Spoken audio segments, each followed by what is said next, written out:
బీజేపీలో రెండు వర్గాలు ఉన్నాయా? ఒక వర్గం వైఎస్ఆర్సీపీకి, మరో వర్గం టీడీపీకి మద్దతు ఇస్తున్నారా?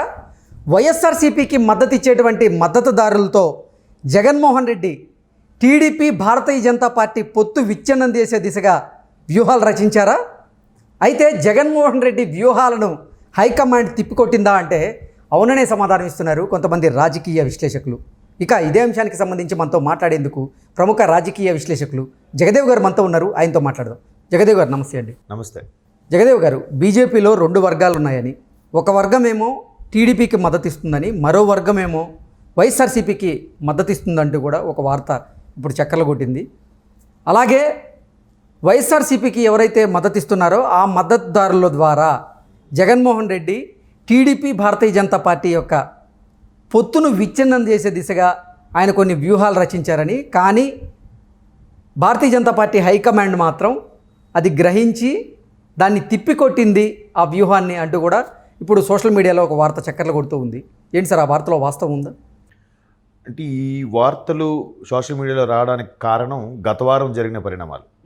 గత వారంలో ఏం జరిగిందంటే చంద్రబాబు నాయుడు గారిని అమిత్ షా గారు పిలిచారని మాట్లాడడానికి, దానికి సంబంధించి ఆయన ఢిల్లీ వెళ్ళడం, ఆ వెంటనే నెక్స్ట్ డేనే మరలా జనసేన అని మన పవన్ కళ్యాణ్ గారు కూడా వెళ్ళడం, ముగ్గురు ముందు ఈయనతో చర్చలు, మరుసటి రోజు ముగ్గురు చర్చలు, ఇవి జరుగుతున్నాయి. బట్ లోపల దేనికి సంబంధించి చర్చ జరుగుతుందనేది పూర్తి స్థాయిలో అక్కడ టీడీపీ అధ్యక్షులు చంద్రబాబు గారు కానీ, జనసేన అని పవన్ కళ్యాణ్ గారు కానీ సభాముఖంగా కానీ మీడియా ముఖం కానీ చెప్పలేదు.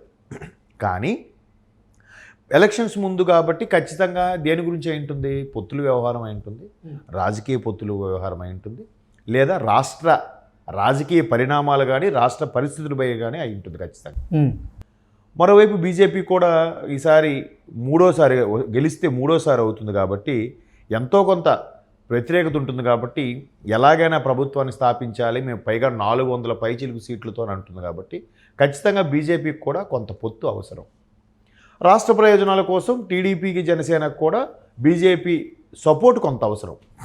అయితే వెళ్ళి కలిస్తే బీజేపీతో కలిసిపోవడానికే సుముఖంగా ఉంది భారతీయ జనతా పార్టీ అని కూడా మనం చాలా వార్తల్లోనూ చాలామంది విశ్లేషకుల అభిప్రాయంలో కూడా చూసాం. వాళ్ళిద్దరూ వెళ్ళిన నెక్స్ట్ ఆ టైంకే జగన్మోహన్ రెడ్డి గారు కూడా ఢిల్లీలోనే ఉన్నారు. చంద్రబాబు నాయుడు గారు, పవన్ కళ్యాణ్ గారు అమిత్ షాని కలిసే సమయానికే జగన్మోహన్ రెడ్డి గారు కూడా ఢిల్లీలో ఉన్నారు. ఈయన నరేంద్ర మోడీ గారిని కలవడానికి వెళ్ళారు. అయితే అక్కడ మనకు వచ్చిన వార్తల ప్రకారం ఏంటంటే నరేంద్ర మోడీ గారితో సుమారుగా గంటన్నర వరకు అపాయింట్మెంట్ ఉంది జగన్మోహన్ రెడ్డి గారికి. కానీ 20 నిమిషాల్లోనే బయటకు వచ్చేశారు అన్నట్టుగా కూడా ఢిల్లీలో ఉండే కవర్ చేసే మీడియా మిత్రులు కొంతమంది చెప్పారు. అలా వచ్చినప్పుడు కూడా జగన్మోహన్ రెడ్డి గారితో పాటు విజయసాయి రెడ్డి గారు, కొంతమంది రాజ్యసభ సభ్యులు ఉన్నారు. ఆయన వచ్చిన బయటికి రాగానే పత్రికాముఖంగా మీడియా మిత్రులు అడిగిన ప్రశ్నలకి ఎందుకో ఆయన ఆన్సర్ చెప్పడానికి విముఖత వ్యక్తం చేశారు. సో ఖచ్చితంగా అంటే ఇప్పుడు లోపల జరిగిన పరిణామాల ఇంపాక్ట్ ఖచ్చితంగా బయటకు ఉంటుంది కదా. Face is the index of the mind కదా. సో లోపల మరి పొత్తుల వ్యవహారమా, లేదంటే రాష్ట్ర ప్రయోజనం కోసం ఈయన మరలా అప్పు కోసం వచ్చాడా, లేదంటే టీడీపీ, జనసేన వాళ్ళతో పొత్తు పెట్టుకోవద్దు, మాతోనే ఉండండి అని చెప్పడానికి వచ్చారా అనేది 3 రకాల వెర్షన్లు వినిపించాయి. దాంట్లో ఎక్కువ మంది విశ్లేషకులు ఓటు వేసింది ఏంటంటే ఎక్కడ టీడీపీతో పొత్తు పెట్టుకుంటారో అనే భయానికి లోనయ్యి ఈయన అది కూడా మాట్లాడడానికి వెళ్ళారన్నట్టుగానే ఎక్కువ మంది విశ్లేషకులు చెప్పారు. దానికి కొన్ని రీజన్స్ అంటే గత 5 ఏళ్ళుగా జరుగుతున్న విషయాలు, గత 5 ఏళ్ళుగా జరుగుతున్న కొన్ని అంశాలని బేరీజ్ వేసుకొని జగన్మోహన్ రెడ్డి గారు పూర్తి స్థాయిలో డెడ్ ఎండ్కి ఎలా వెళ్ళిపోతున్నారు విమర్శల విషయంలో కానీ, లేదంటే జనసేన టీడీపీనే విడగొట్టాలని కానీ, లేదా వీళ్ళిద్దరూ ఎలాగో కలిశారు కాబట్టి వీళ్ళకి సెంట్రల్ నుంచి ఏ మద్దతు ఉండకూడదనే అంశం మీద కానీ రకరకాల ఎగ్జాంపుల్స్ చెప్తూ ఎక్కువ మంది మీరు ఏదైతే అడిగారో ప్రశ్నకి దానికి అవునన్నట్టుగానే ఎక్కువ మందిగా విశ్లేషణ ఇవ్వడం జరిగింది. అది మనకు క్లియర్గా కనబడుతుంది కూడా. ఎందుకంటే చంద్రబాబు గారు అరెస్టు తర్వాత బీజేపీ ఎక్కడా స్పందించలేదు. పార్టీలకు అతీతంగా ప్రతి రాష్ట్రం నుంచి కూడా ఎవరో ఒకరు స్పందించిన వ్యక్తులు బీజేపీ ఎక్కడ స్పందించలేదు. అలాగే జగన్మోహన్ రెడ్డి గారు చేసిన వ్యాఖ్యలు కూడా బీజేపీ స్పందించలేదు. అవును అని చెప్పలేదు, కాదని చెప్పలేదు. అంటే బీజేపీ వెర్షన్ ఎలా ఉంది? అక్కడ చంద్రబాబు గారు ముఖ్యమే, ఇన్నేళ్ళు 5 ఏళ్ళుగా ప్రభుత్వం ఉంది కాబట్టి వైసీపీ కూడా ముఖ్యమే, కానీ ఇక్కడ మళ్ళీ బీజేపీ వాళ్ళు సెంట్రల్ ఇంటెలిజెన్స్ ద్వారా కొంత సర్వే రిపోర్టులు తెప్పించుకున్నారని, ఆ సర్వేలో పూర్తిగా టీడీపీకి జనసేనకే ఎక్కువగా సీట్లు గెలుచుకునే అవకాశం ఉన్న నేపథ్యంలో టీడీపీ జనసేనతోనే పొత్తుగా వెళ్తే బాగుంటుంది అనే ఒక అభిప్రాయంకి వచ్చారు. కాబట్టి ఇట్లాంటి వ్యవహారాలన్నీ కూడా జేపీ నడ్డా గారు, ప్రధాని నరేంద్ర మోడీ గారు లాంటి ప్రముఖులు ఉన్నప్పటికి కూడా ఇటువంటి పొత్తుల అంశాలని మొదట ప్రస్తావించి ధైర్యంగా ముందుకెళ్ళి ఓవరాల్గా మనకు అర్థమైంది ఏంటంటే బీజేపీ టీడీపీ జనసేన పొత్తుతోనే వెళ్ళడానికి, లేదా ఒకవేళ పోటీ చేయకపోయినా బయట నుంచి మద్దతు ఇచ్చిన తర్వాత టీడీపీ జనసేన ఎక్కువ సీట్లు గెలుచుకుంటే ఆ తర్వాత పార్లమెంట్లో బీజేపీకి సపోర్ట్ ఇచ్చేలాగా ఒప్పందం మాట్లాడుకున్నారని చాలామంది విశ్లేషకుల అభిప్రాయం, నా అభిప్రాయం కూడా అదే. ఎందుకంటే గతంలో జరిగిన పరిణామాల దృష్ట్యా చెప్తున్నాను. సో ఇంకా నోట్లో వెలక్కాయ పడినట్టు అయింది కాబట్టి ఇది ఈ అంశం మీద ఖచ్చితంగా విడగొడితే బాగుంటుంది, లేదంటే విడగొట్టకపోయినా న్యూట్రల్గా ఉండిపోతే బాగుంటుంది అనే అంశం మీద బీజేపీతో చర్చలకే వెళ్ళారు జగన్మోహన్ రెడ్డి. అందుకే బయటకు వచ్చాక సరిగ్గా ఆ రోజు పివి నరసింహరావు గారికి భారతరత్న కూడా ప్రకటించారు. ఒక తెలుగువాడికి భారతరత్న ప్రకటించడం అనేది చాలా గర్వకారణం.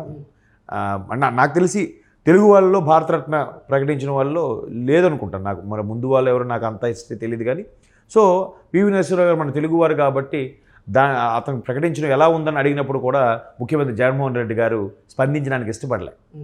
ఇంకా లోపల ఏం జరిగిందనే విషయం అడగలేదు, జనరలైజ్ థింగ్ కూడా అడిగినప్పుడు కూడా ఈయన స్పందించడానికి విముఖత చూపించడంతో ఈ అంశాలన్నీ కూడా అదే జరుగుండొచ్చు.